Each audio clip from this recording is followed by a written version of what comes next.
গতকালকে ইনায়েতুল্লাহ আব্বাসের একটি টক শোতে দেখলাম, সেখানে তাকে প্রশ্ন করা হয়েছে মহিলাদের মসজিদে যে নামাজ পড়ার হুকুম কি। তিনি বলেছেন হানাফি মাযহাব মতে মাকরু, অবশ্যই এটা মাকরু, অর্থাৎ বাসা থেকে শুধুমাত্র নামাজের জন্য মসজিদে যাওয়া মহিলাদের জন্য এটা নিঃসন্দেহে মাকরু। তবে আমাদের ভিতরে আবার কিছু বাড়াবাড়ি এমন পর্যায়ে আছে, সীমাবদ্ধতাও আছে, যে মসজিদে মেয়েদের কোনো নামাজের অবস্থানই আমরা রাখি না।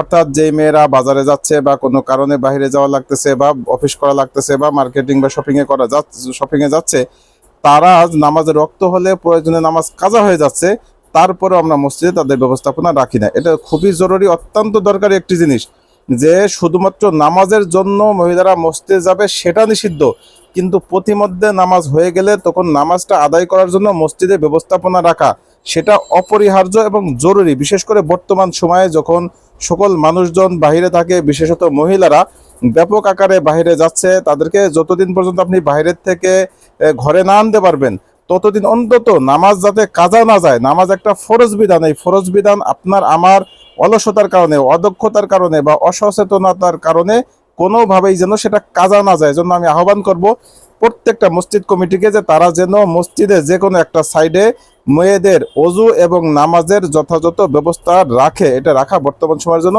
অত্যন্ত জরুরি।